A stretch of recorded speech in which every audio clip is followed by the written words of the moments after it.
Yo sí. ¿Sí? ¿Quién está participando? Patricia Larcón. TD. ¿Quién es TD? Yo, ¿Quién es usted? Tomás Delgado. Tomás Delgado. Sí. Nata. ¿Quién es Nata?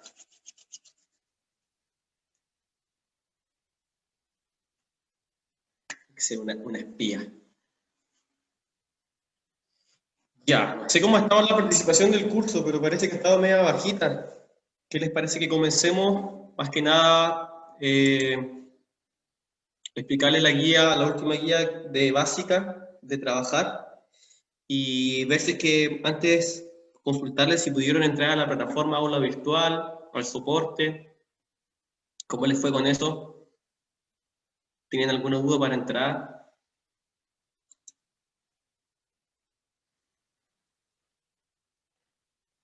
¿Todo bien en ese sentido?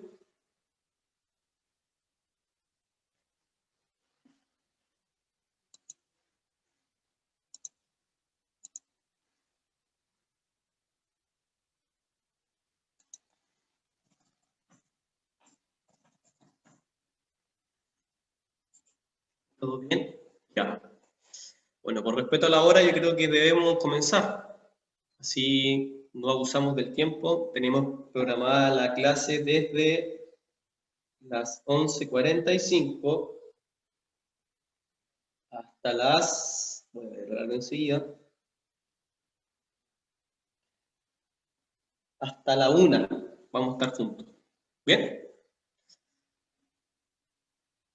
Con ustedes alcancé a estar un tiempo en clases. Creo que alcanzamos a estar cuatro clases juntos.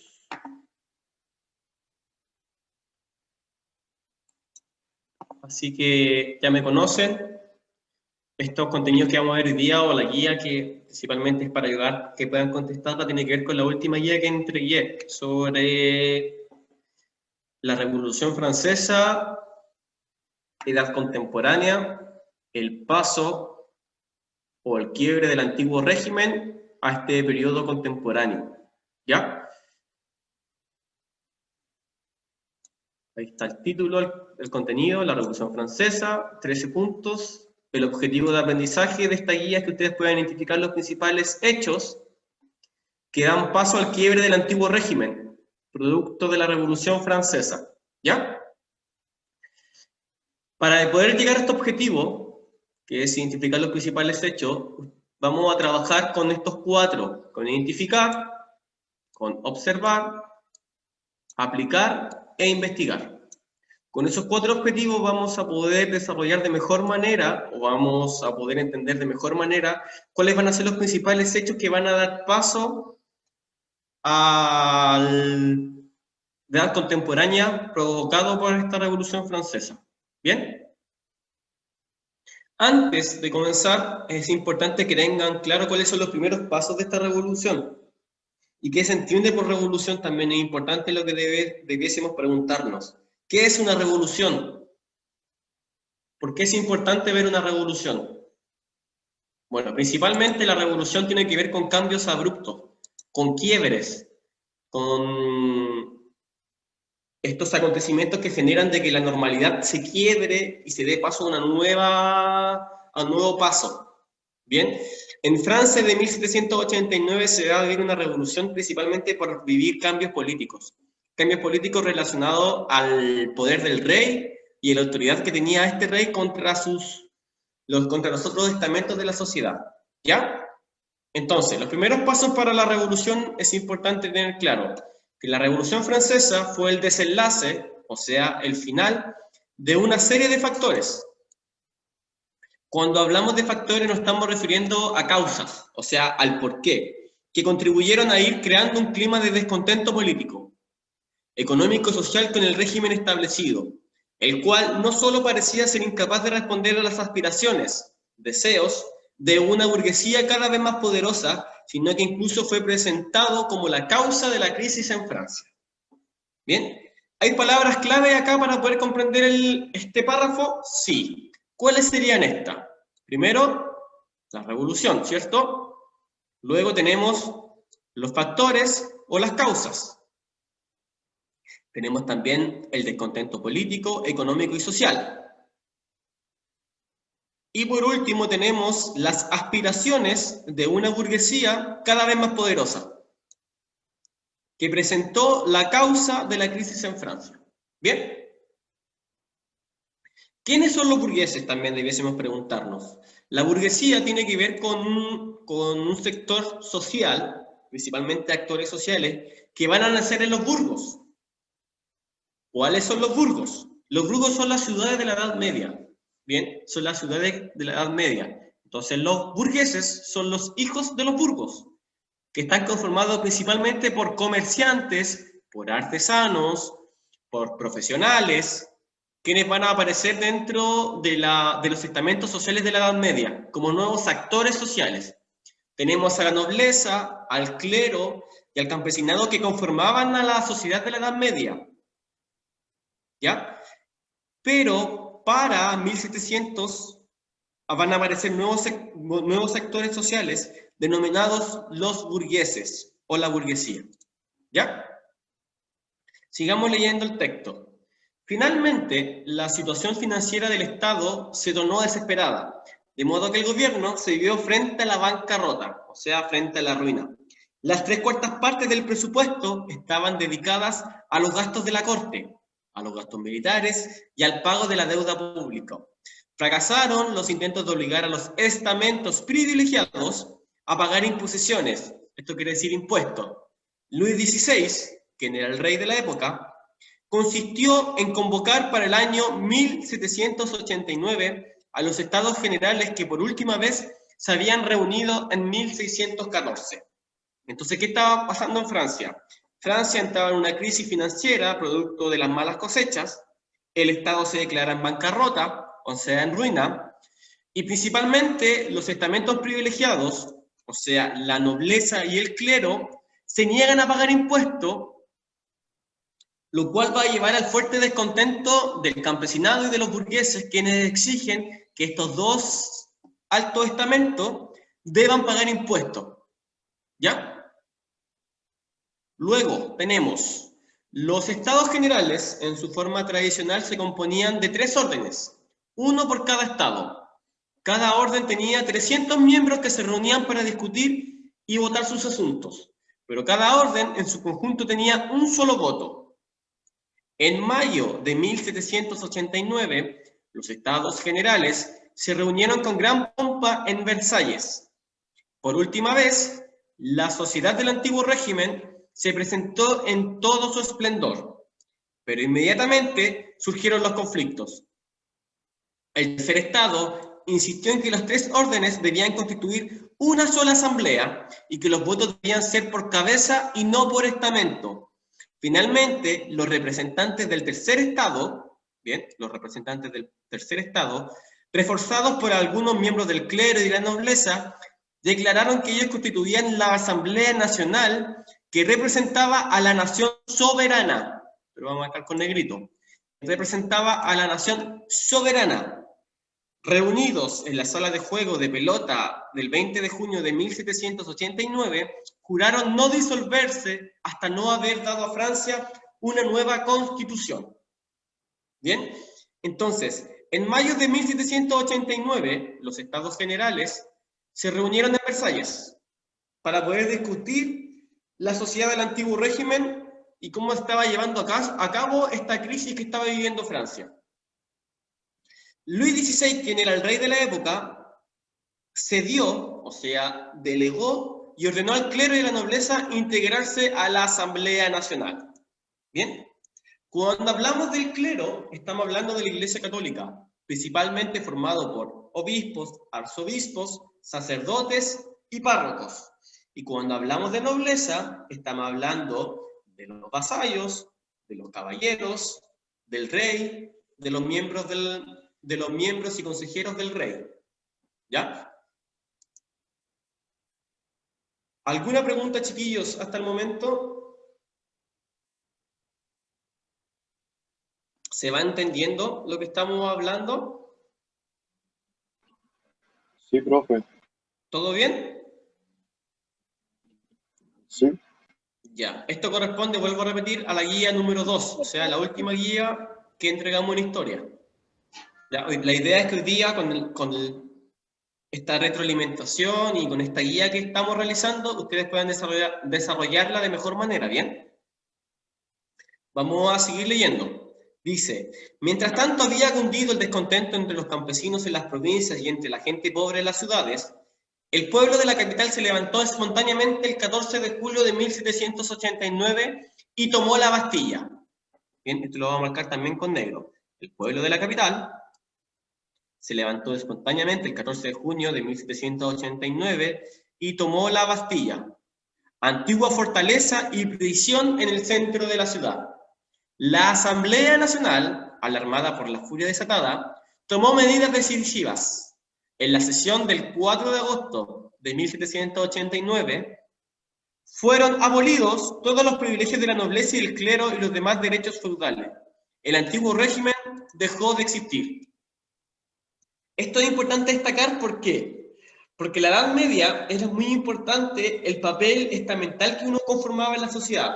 ¿Esto qué quiere decir? Que si yo era noble, tenía un documento que acreditaba de que yo era noble, independiente de que si yo fuese trabajador o no trabajara, independiente de que si tuviese tierra o no tuviese tierra, solamente por poseer un título de nobleza yo tenía privilegios dentro de la sociedad. Privilegios que, por ejemplo, los campesinos, quienes eran los que pagaban impuestos, no los tenían. ¿Bien? Entonces, un punto importante que tienen que llevar a cabo los estados generales, quienes van a impulsar la Revolución Francesa, es disolver todo tipo de privilegio. O sea, que la nobleza, estos grandes señores privilegiados, podríamos decir, dejasen de tener ciertos privilegios que lo hacían tener solamente por poseer un título de nobleza. Lo mismo que el clero, esta iglesia católica.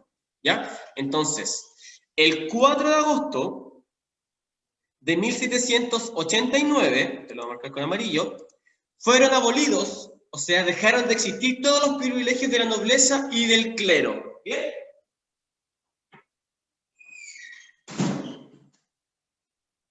Con esto, lo que se va a conseguir es ponerle fin al antiguo régimen que estaba conformado en la Edad Media, en donde el rey tenía el poder absoluto. El rey era quien decidía las leyes, confeccionaba las leyes y las ejecutaba. Bien, ahora actualmente, ¿existen los reyes?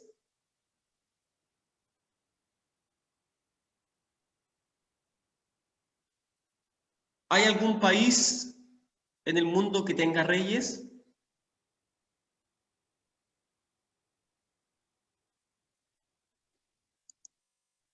Patricia, Inglaterra, Inglaterra tiene rey, sí.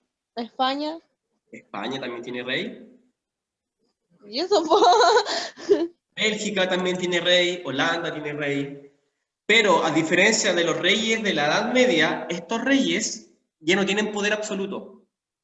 En estos países como España, Inglaterra, existe el poder legislativo, existen los congresos, quienes deciden las leyes y las ejecutan. El rey, más que nada, actualmente es una figura, podríamos decir, una figura pública. Es como si, no sé, sería ¿quién podría ser? Un Kiki Morandé, una figura pública, que todos saben que existe un rey, pero que a la hora de las decisiones importantes, él no decide nada. Quienes deciden en verdad en Inglaterra, en España, en Bélgica, en Holanda, es el Congreso, ¿bien? Pero para 1789, quien tomaba las decisiones importantes era el rey, y era solamente una persona, ¿ya? ¿Esto cuándo se acaba? El 4 de agosto de 1789. Sigamos leyendo el último párrafo. Dice, la Asamblea Nacional, después de haber abolido el orden existente, o sea, después de haber eliminado, que lo voy a marcar también con negrito, después de haber eliminado el orden existente, se tuvo que dedicar a establecer un nuevo régimen, o sea, una nueva forma de gobernar.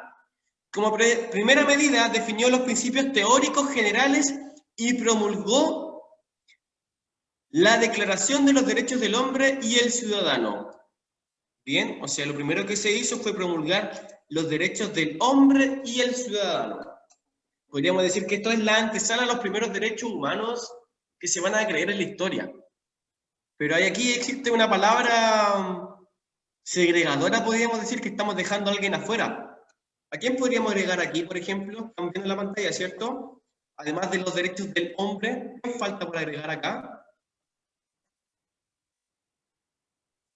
¿Qué podríamos agregar ahí?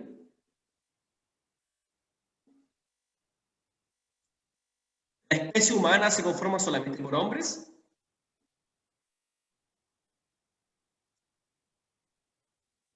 ¿No existen más actores sociales?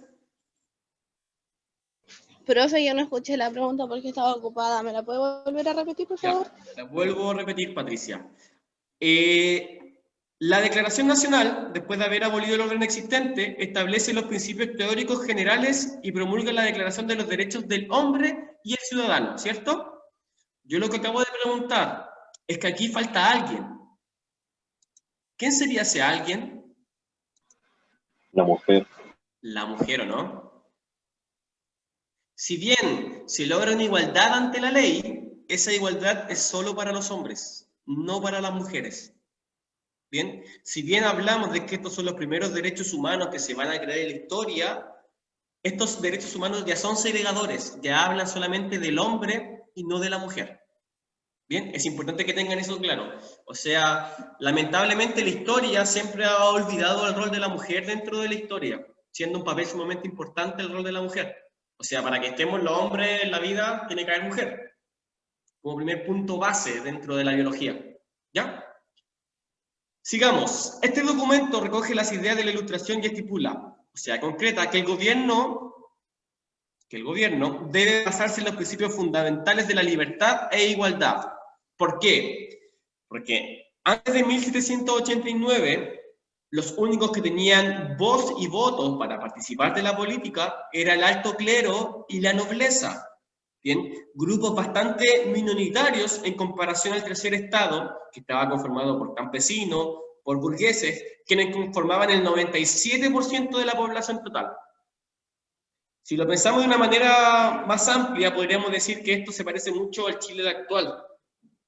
O sea, estamos pidiendo nueva constitución, participación política, porque justamente existe un sector de la sociedad que es bastante minoritario, que está tomando las decisiones del país y que no le está preguntando a la mayoría de la gente si están de acuerdo o no están de acuerdo.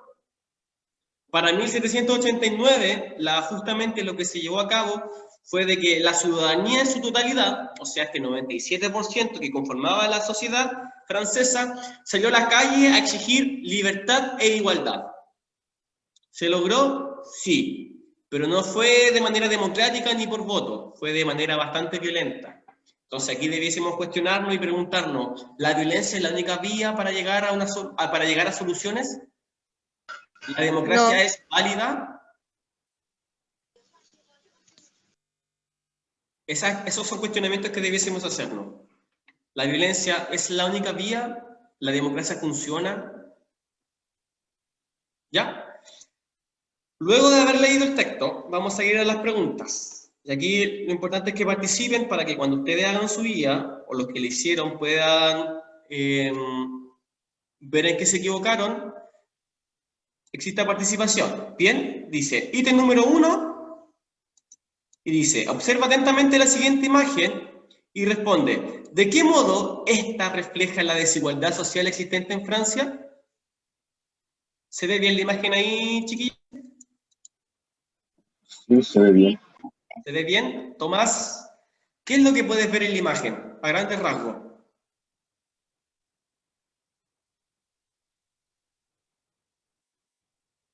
¿Cuántas personas se ven en la foto?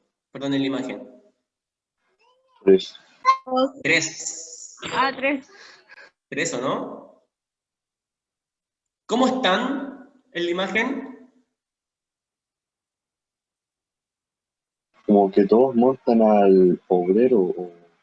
Claro, todos están sobre uno y que este uno los carga. Justamente la sociedad francesa era así.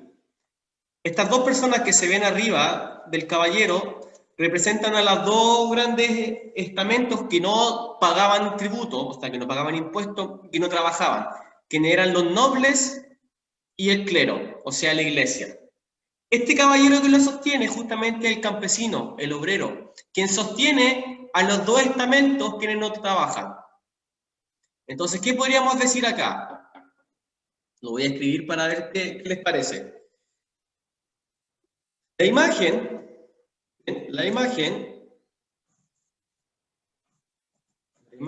refleja la desigualdad porque existe una persona que sostiene a otras dos. Podríamos decir punto seguido, como en Francia,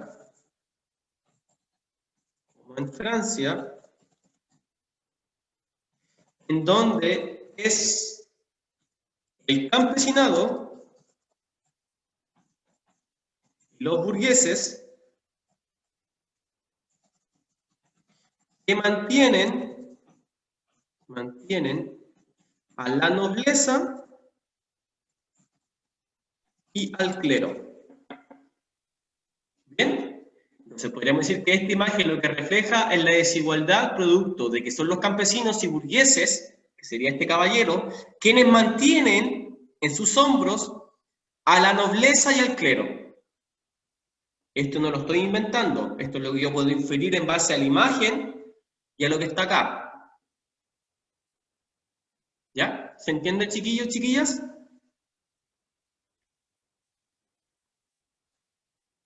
¿Se entiende? ¿Sí? Sí, profe. Ya. Entonces, ¿qué podríamos decir? Que en la Francia, antes de la Revolución Francesa, quienes mantenían al país eran los burgueses y los campesinos. Y la nobleza y el clero eran estos personajes que eran mantenidos por este campo, por este campesino y burgués. ¿Ya? Vamos con el ítem número 2.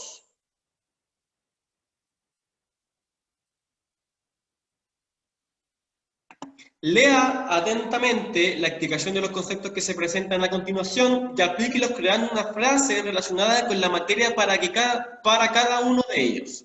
¿Ya?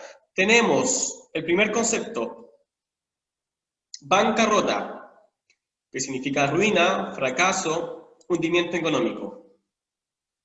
Podríamos dar el ejemplo de que el Estado francés quedó en bancarrota. ¿Qué más podríamos crear acá con el concepto bancarrota y la Francia de 1789?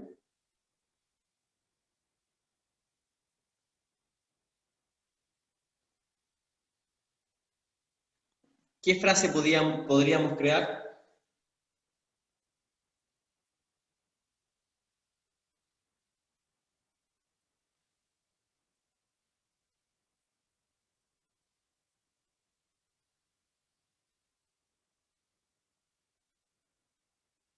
¿Qué se les ocurre, chiquillos, chiquillas?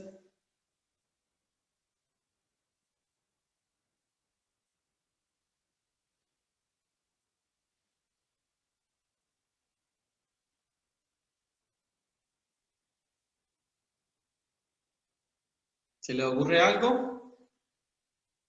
Podríamos decir, nos vamos al texto de arriba, para que les sirva como guía. Podríamos decir que la situación financiera del Estado se tornó desesperada de modo que el gobierno se vio frente a la bancarrota. Por ejemplo, podríamos decir que el Estado francés quedó en bancarrota producto de que el gobierno no hizo frente a la bancarrota. Vamos a escribir acá entonces.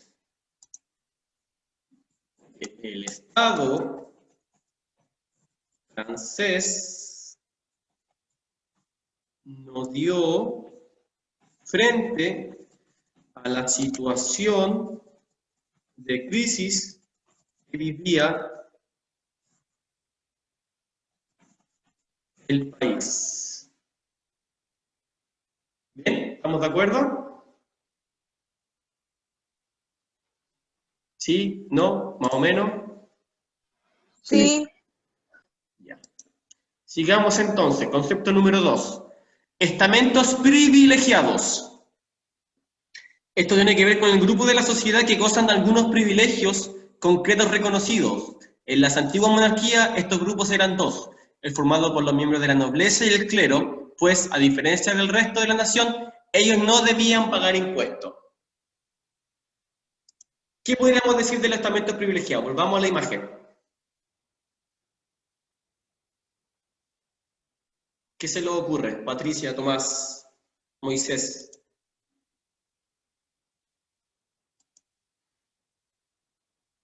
¿Qué se le ocurre sobre la nobleza, el clero y el campesino? ¿Qué podríamos decir? Que se están aprovechando de él.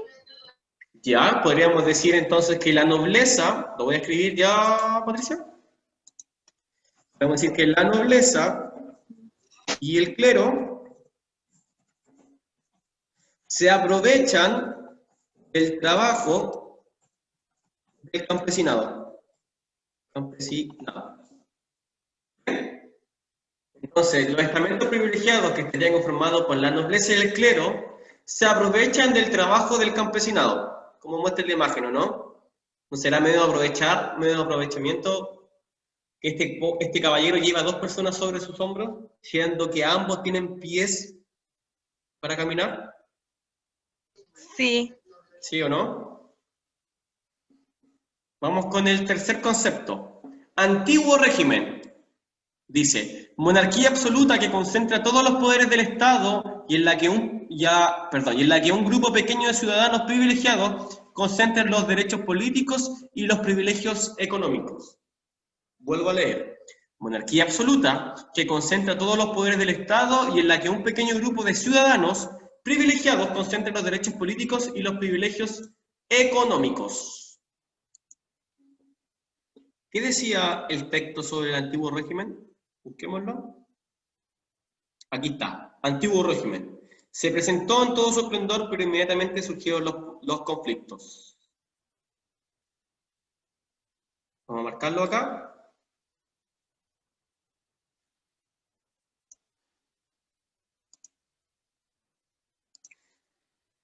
Dice, los estados generales en su forma tradicional se componían de 3 órdenes, uno por cada estado, ¿cierto? Cada orden tenía 300 miembros que se reunían para discutir y votar sus asuntos, pero cada orden en su conjunto tenía un solo voto. En mayo de 1789, los estados generales se reunieron con gran pompa en Versalles. Por última vez, la sociedad del antiguo régimen se presentó en todo su esplendor, pero inmediatamente surgieron los conflictos. El tercer estado insistió en que los 3 órdenes debían constituir una sola asamblea y que los votos debían ser por cabeza y no por estamento. ¿Ya? ¿Esto qué quiere decir? De que tanto el voto de un campesino como el voto de un noble debían valer lo mismo. ¿Por qué? Porque ambos son hombres. Bien, recuerden que para la época la mujer queda segregada automáticamente, porque ambos tienen necesidades biológicas como comer, dormir, ir al baño, bien, abrigarse, tener un hogar. Entonces, cuando nos referimos a este antiguo régimen, ¿qué podríamos decir de esta monarquía absoluta que concentra todos los poderes del Estado? Lo que podríamos decir es que el antiguo régimen fue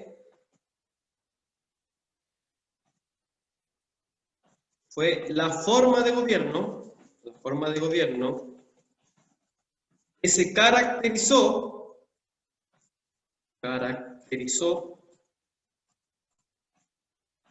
por darles privilegios a algunos y no a toda la sociedad. ¿Qué les parece? ¿Se entiende? Sí. ¿Tomás lo entiende? Sí. Ya, entonces cuando hablamos del antiguo régimen, entonces estamos hablando de que en este periodo se va a caracterizar porque les va a dar privilegio a algunos, a la nobleza del clero, y no a toda la sociedad. ¿Ya? Vamos al último concepto. Revolución. Cambio violento en el gobierno de una nación liderado por una mayoría descontenta. ¿Qué definición podríamos darle nosotros a la revolución? ¿Cómo podríamos definir la revolución?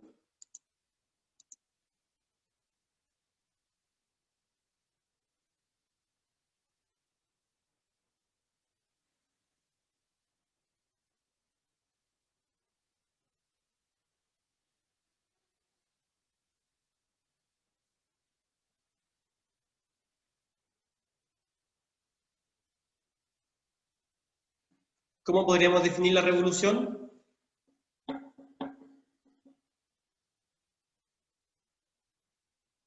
Una revolución.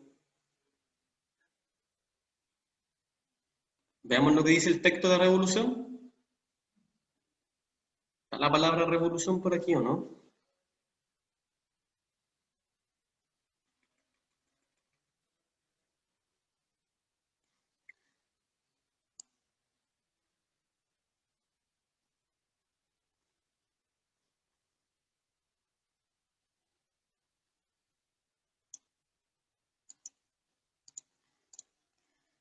La Revolución Francesa fue el desenlace de una serie de factores que contribuyeron a ir creando un clima de descontento político, económico y social con el régimen establecido, el cual no solo parecía ser incapaz de responder a las aspiraciones de una burguesía cada vez más poderosa, sino que incluso fue presentado como la causa de la crisis en Francia.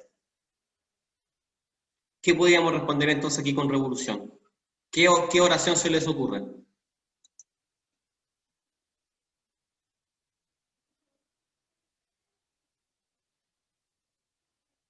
¿Qué se les ocurre, chiquillos, chiquillas? Perdón, profe, ¿puede preguntar de nuevo? Tomás, ¿qué oración se le ocurre a usted con la palabra revolución? Que tenga que ver con lo que estamos trabajando.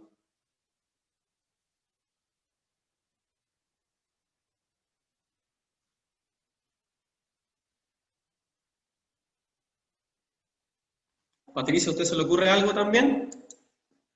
Estoy pensando. Ya, piensen nomás. Les doy unos minutitos para que piensen sobre la revolución.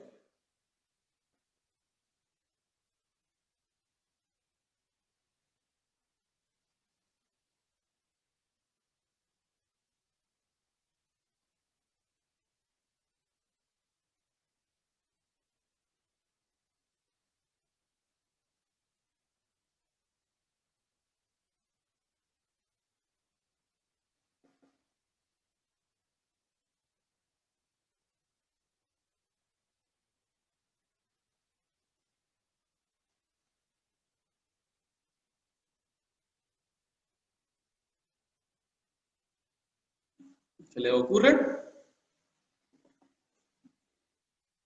No, profe. Nada se les ocurre. Chuta. Chiquillos, hablamos del antiguo régimen que se caracteriza por darle privilegio a unos pocos. Podríamos decir que la revolución va a ser el salvavidas de un sector de la sociedad que no tenía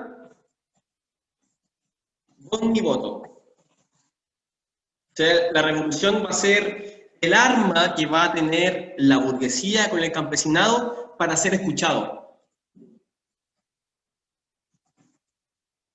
Escribirlo ahí con minúscula. La revolución va a ser el arma, el arma del campesinado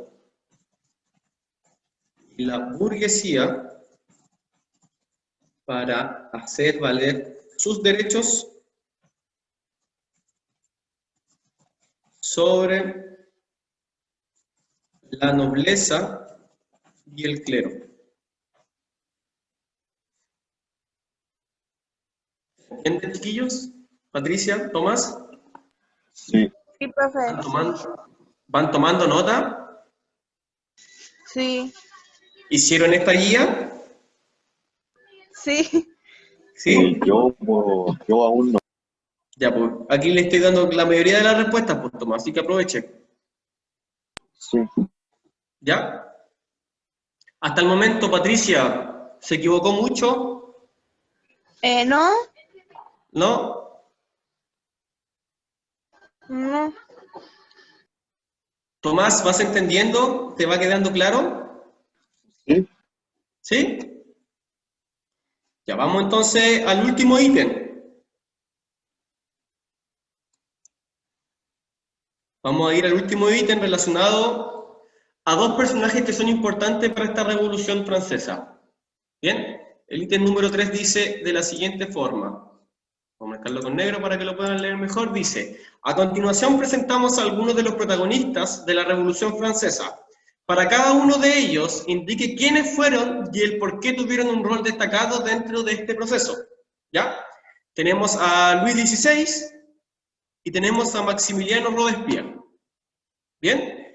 Lo que vamos a hacer, como yo estoy compartiendo pantalla, es que me voy a meter a internet y ustedes me van a ayudar a sacar la información importante para poder responder esto. ¿Les parece? Sara levantó la mano. Bueno, Hola, Sara.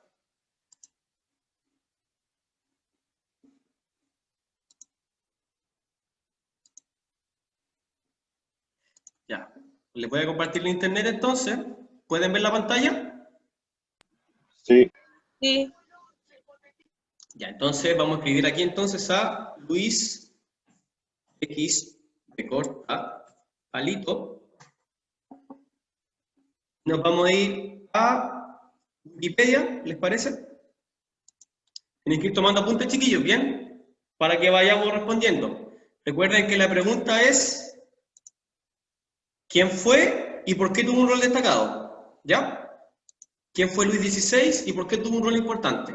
¿Ya? Leamos lo que dice Wikipedia sobre Luis XVI en Francia. Dice, Luis XVI de Francia nació en Versalles el 23 de agosto de 1754, muere en París el 21 de enero de 1793. Ya, primero, ¿quién fue? Patricia. dígame. ¿Quién fue? Lo marqué con azul. ¿Pueden ver la pantalla, cierto? Sí, ¿lo tengo que leer? Y pues léalo. Ya. Fue rey de Francia y de Navarra ¿Ya? entre 1774 y 1789. Ay. Copríncipe de Andorra entre 1974 y 1993 y rey de los franceses. Ya. Entonces, ¿quién fue Luis XVI? El rey de Francia y de Navarra entre 1774 y 1789. Con príncipe de Sí. Andorra entre 1774 y 1793 y rey de los franceses. ¿Ya? Ahí respondimos la primera pregunta que tenía relación.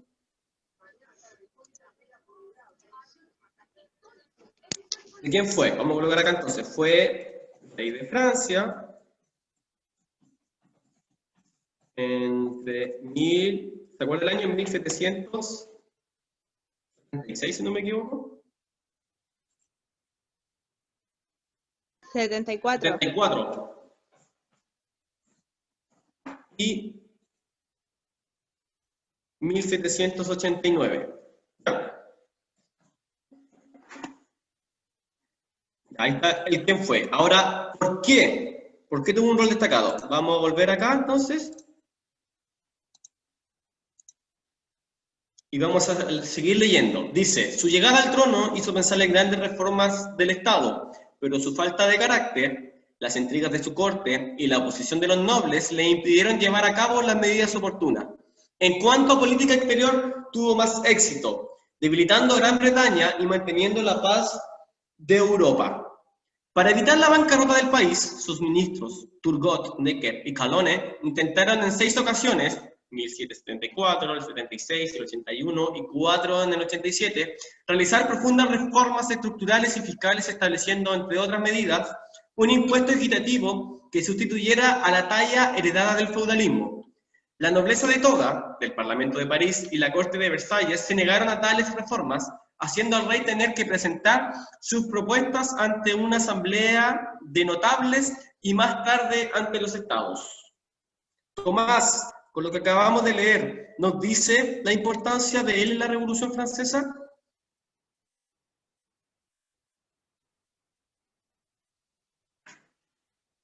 Lo que acabamos de leer en este texto, perdón, en este párrafo, dice que la importancia de Luis XVI en Francia para la Revolución Francesa.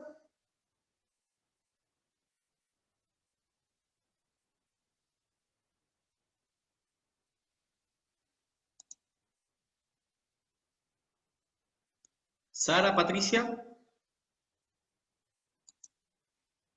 ¿Dice la importancia?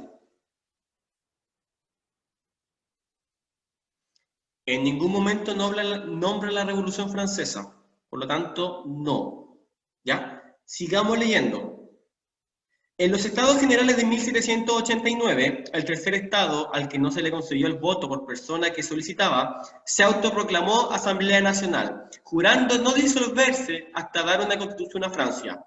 El rey cedió ante la Asamblea, viéndose obligado más tarde a trasladarse al parisino Palacio de las Tullerías, debido a su desacuerdo con las leyes y reformas, como la confiscación de bienes de la Iglesia y la constitución civil del clero, y viendo lo rebajada que había, perdón, había quedado su autoridad, adoptó una doble actitud, aparentando en público estar de acuerdo con la Asamblea y conspirando en privado en contra de ella para eliminar a los revolucionarios del poder. El rey decidió fugarse para unirse a un ejército afín, pero fue detenido en Varennes, en Agón, llevado de vuelta a París y suspendido de sus funciones. A pesar de que hubo un movimiento republicano que exigió que el rey fuera castigado, el monarca firmó la Constitución de 1791 y fue repuesto en sus funciones.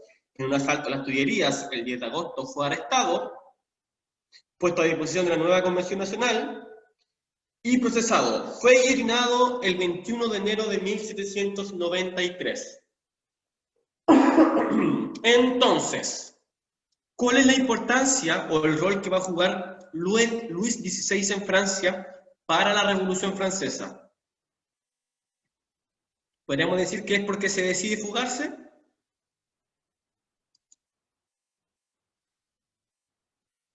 ¿O podríamos decir que el monarca firmó la Constitución de 1791 y fue repuesto en sus funciones?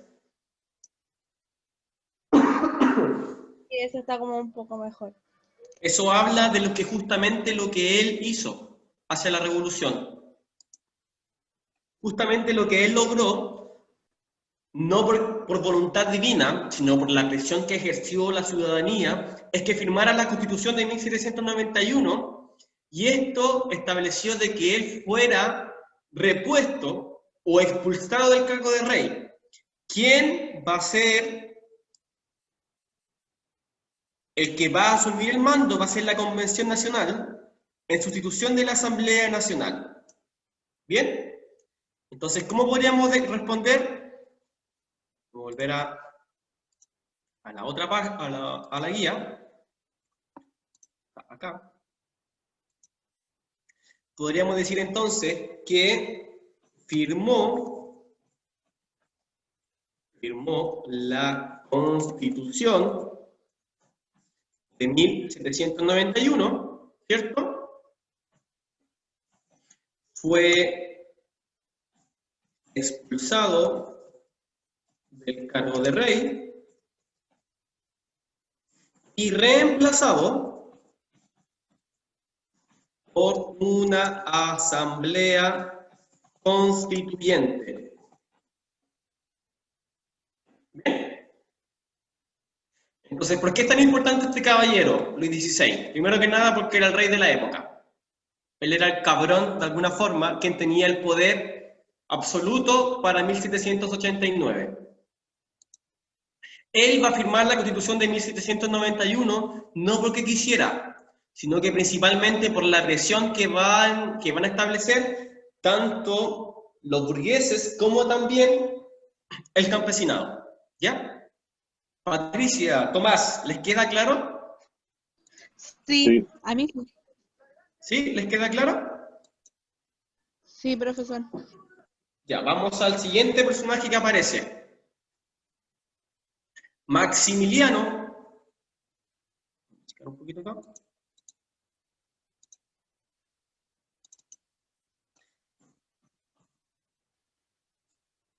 Maximiliano Robespierre.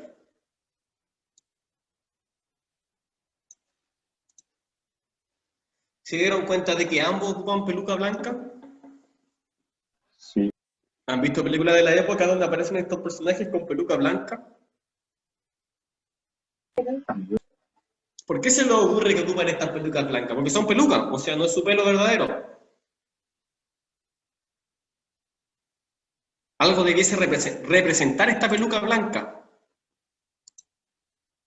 Bueno, principalmente la peluca blanca lo que representa es el poder, la autoridad, el conocimiento del más antiguo, del sabio, ¿bien? Y en la actualidad siguen ocupando en las cortes principalmente las pelucas blancas los jueces.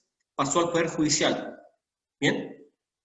Ya, vamos a hacer el mismo ejercicio que hicimos con Luis XVI, con Maximiliano Robespierre. Vamos a ir a internet. Para atrás acá. Y vamos a escribir Maximiliano Robespierre. Ahí apareció el título.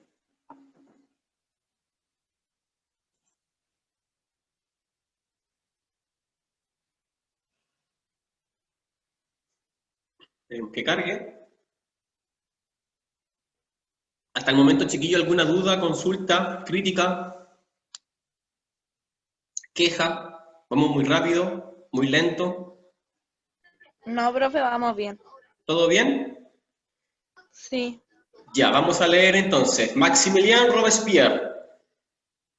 Arras, 6 de mayo de 1758, París, el 28 de julio de 1794. Fue un abogado, escritor, orador y político francés, apodado el Incorruptible. Fue uno de los más prominentes líderes de la Revolución Francesa, diputado, presidente de la Convención Nacional en 2 oportunidades, jefe indiscutible de la facción más radical de los jacobinos y miembro del Comité de Salvación Pública, entidad que gobernó Francia durante el periodo revolucionario conocido como el Terror. Tomás, ¿me escucha?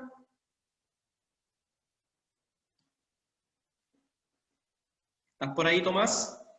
Perdón, profe, que estaba hablando de un asunto con mi mamá. Ya. No sé, no le he preguntado nada todavía, pero me escucha, ¿cierto? Sí, ¿Ve la pantalla? sí. Ya. Le voy a preguntar ahora.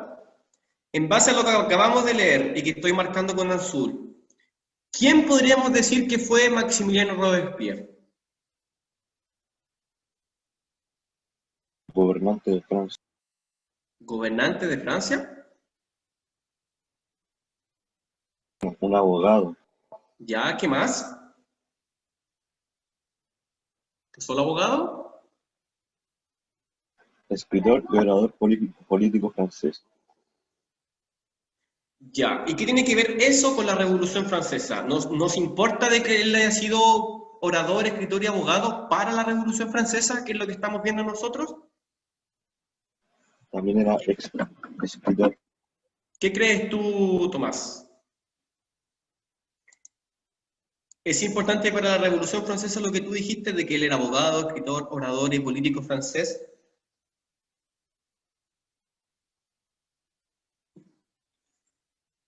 ¿O es más importante esto, por ejemplo, que fue uno de los más prominentes líderes de la Revolución Francesa, además de ser diputado presidente de la Convención Nacional en 2 oportunidades y jefe, indiscutible de la facción más radical? ¿Es más importante eso para la Revolución Francesa, Patricia? ¿Qué crees tú? Sí. ¿Sí? O sea, lo que estamos diciendo es que Robespierre fue un líder político en la Revolución Francesa. Sí. Después de que Luis XVI haya renunciado o lo hayan sacado de su cargo, quien asume este liderazgo para la Revolución Francesa fue Robespierre. ¿Les parece? Sí, profe. Vamos a contestar entonces. Compartir. Ya. Entonces, vamos a decir que fue líder de la red, voy a colocar así red nomás, francesa,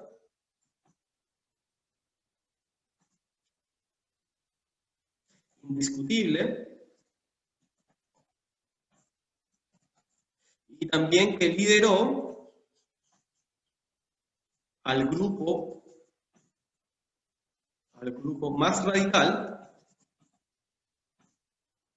de los jacobinos. Los jacobinos era un movimiento de la época. Jacobinos. ¿Ya? Entonces ya respondimos quién fue. Fue el líder de la Revolución Francesa, indiscutible, y lideró al grupo más radical de los jacobinos. ¿Durante qué periodo? Durante el periodo denominado del terror. ¿Por qué se dice que es el periodo del terror? Porque fue en el periodo donde se guillotinó a más gente. Se le cortó la cabeza a mucha gente, principalmente opositores de la Revolución Francesa. ¿Ya?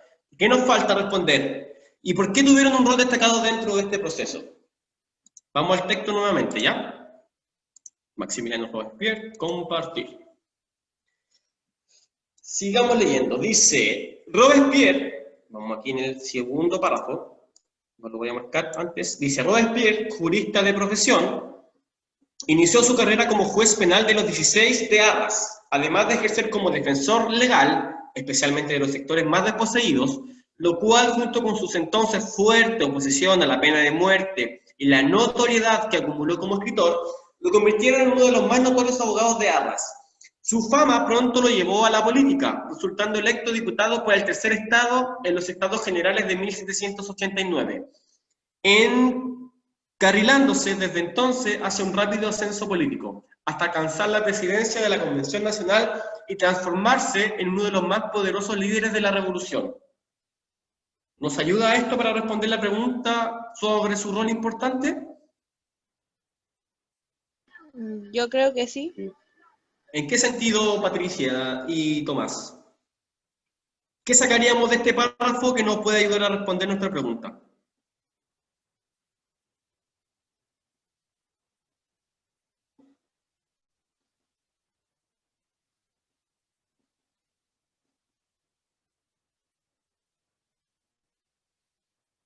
Que lo convirtieron en uno de los más notorios abogados de Arras. Ya, pero ese es su oficio. Ese es su oficio. Lo que podríamos destacar de acá, que fue electo diputado por el tercer estado y que producto de eso él va a tener un ascenso político importante. ¿Ya? Eso podríamos destacar dentro de ese párrafo. Lo que podríamos decir que es importante está en el siguiente párrafo, y aquí responde la pregunta de cuál es el rol. Miren, vamos a leer esto y yo creo que aquí se les va a quedar mucho más claro.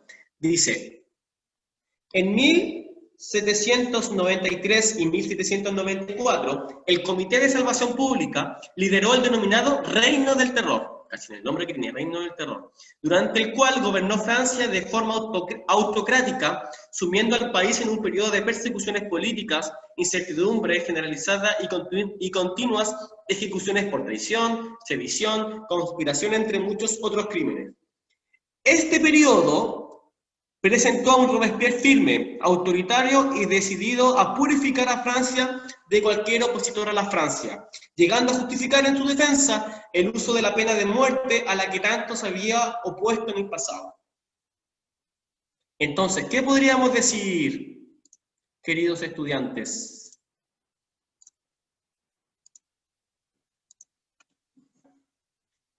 Patricia, Tomás, ¿qué podríamos decir sobre el rol de Robespierre? ¿Defendió la revolución o estuvo en contra de la revolución?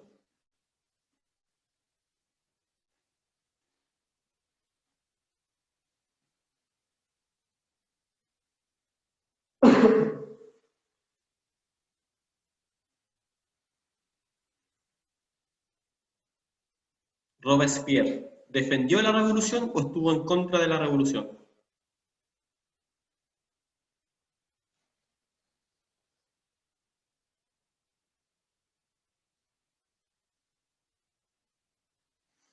Podríamos decir su rol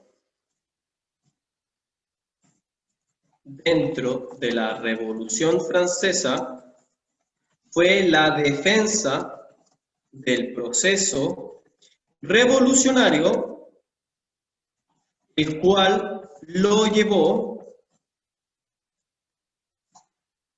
a utilizar la pena de muerte para defender los ideales del proceso. Bien.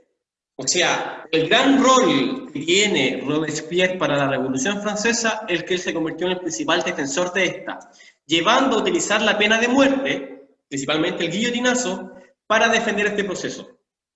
Bien, esto no lo inventé yo, lo vimos de internet, ¿cierto? En donde aparece que este periodo, ¿cierto?, decide purificar a Francia de cualquier opositor a la revolución, llegando a justificar en su defensa el uso de la pena de muerte, la que tanto se había opuesto en el pasado.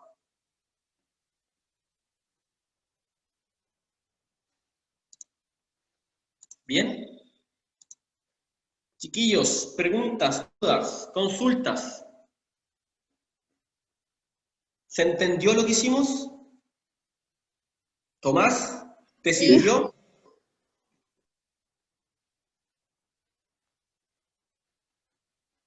Patricia, ¿usted se equivocó mucho en sus respuestas? No, o sea, ¿No? la cita número 3 no la había respondido, ahora lo estoy respondiendo. Ya pues, ¿le sirvió entonces? Sí. Es importante, Tomás y Patricia, y qué bueno que se conecten, es importante que lean siempre los enunciados. Bien, aquí en el ítem 3 eran 2 preguntas que tenían que responder por foto. ¿Quién fue y por qué? Bien, si ustedes respondían esas 2 preguntas, iban a tener la respuesta. ¿Cierto? ¿Quién fue Luis XVI? Rey. ¿Quién fue Robespierre? Líder de la Revolución Francesa. ¿Cuál es el rol de cada uno? Es que Luis XVI firma la Constitución de 1791 por la presión, es expulsado del cargo de rey y es reemplazado por una asamblea constituyente. Robespierre defiende la revolución a muerte y dice, y incluso avalando la pena de muerte para poder defenderla de los opositores. ¿Ya? Chiquillos, ¿tienen alguna duda, alguna consulta? ¿No? No, profe, yo entendí todo. ¿Les quedó claro? Sí, profesor. Ya, porque aquí no nos vemos hasta la próxima semana. Entonces la idea con esto es que la haya servido para contestar la guía número 2, para así yo poder revisarla, perdón, de mejor manera. ¿Bien? Profe, la guía se la Dígame. tengo que mandar al correo, ¿verdad? Ustedes lo están haciendo con el profesor Diego, ¿no? Se la mandan al profesor Diego y él me la manda a mí. Pero si no, si quieren, me la pueden mandar directamente a mi correo, el cual aparece en la guía. Sí, por eso le pregunto. Bueno, le coloca su nombre y le coloca el curso, y ahí yo se la puedo revisar. Ya. ¿Ya? Ya pues chiquillos, si no tienen duda y consulta, yo creo que estamos con la clase, pues. Qué pena que el curso hayan solamente 2 personas participando del curso. Pero bueno, esperemos que con el transcurso de estas clases online puedan participar mucho más. ¿Bien? Bueno, profe. Cuídense mucho. Saludos Tomás, saludos Patricia. Igual. Adiós. Chao.